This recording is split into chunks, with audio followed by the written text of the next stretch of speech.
ক্ষমতার লোভে সিপিএম এবং কংগ্রেসের স্বার্থান্বেষী নেতাদের এখন দারুণ মিতালি। অথচ সিপিএম আমলের রক্তাক্ত দিনগুলির কথা কেউ কোনো দিনও ভুলতে পারবে না। বাম আমলের ধলাই জেলায় যারা কংগ্রেস দল করার অপরাধে প্রচুর লোক খুন হয়েছিলেন, সিপিএম এর ক্যাডারদের হাতে তুলে ধরা হলো তারই কিছু কাহিনী।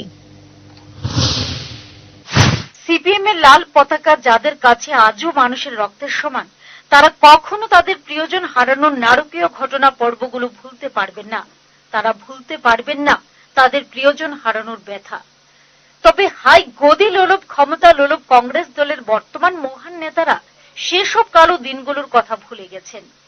প্রসঙ্গত তুলে ধরা হচ্ছে বাম আমলে খুন হওয়া ধলাই জেলা তথা কমলপুরের কয়েকজন চিরস্মরণীয় নেতার আত্মত্যাগের কথা।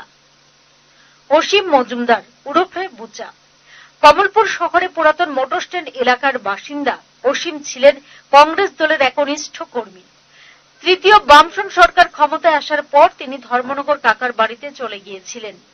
1993 সালের 6 মে ধর্মনগর কলেজ রোডে রিকশা থেকে নামিয়ে 8-10 জন সিপিএম দুষ্কৃতী রড লাঠি দিয়ে তাকে পিটিয়ে খুন করে। তার অপরাধ ছিল তিনি কংগ্রেস দলকে ভালোবেসেছিলেন। কমলপুরের 1 নম্বর কলাছড়ি গ্রামের সুসীম চক্রবর্তী কংগ্রেস কর্মী ছিলেন।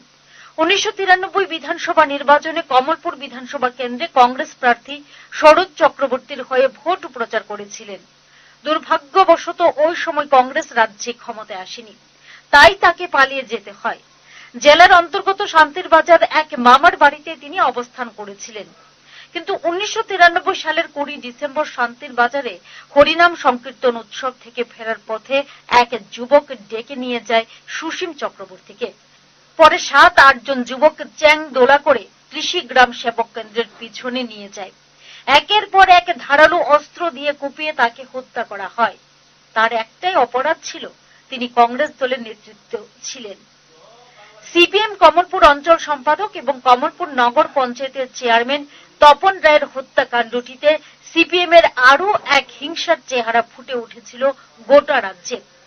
2008 সালে কমলপুর বিধানসভা নির্বাচনে কংগ্রেস প্রার্থী মনোজ কান্তি দেব অল্প ব্যবধানে সিপিএম প্রার্থী বিজয়লক্ষ্মী সিনহাকে পরাজিত করেছিলেন।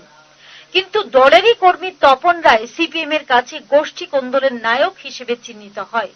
2008 সালে 4 এপ্রিল বাজার থেকে বাড়ির উঠানে যেতে 8-10 জন সিপিএম দলের স্থানীয় দুষ্কৃতীরা উদ পেতে বসে তপন রায়কে দা দিয়ে কুপিয়ে হত্যা করে।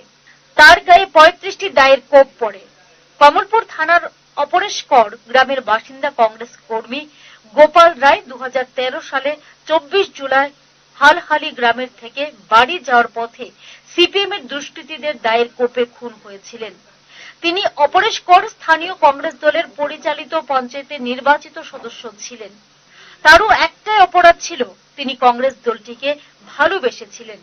কিন্তু জীবন বিসর্জন করে দেওয়া এই দলটির অবক্ষয় বিশ্বাসঘাতকতা এবং নোংরামি আজ যে জায়গায় গিয়ে পৌঁছেছে, তাতে হতবাক এবং বিস্মিত দলের ব্যাপক অংশের সমর্থকগণ।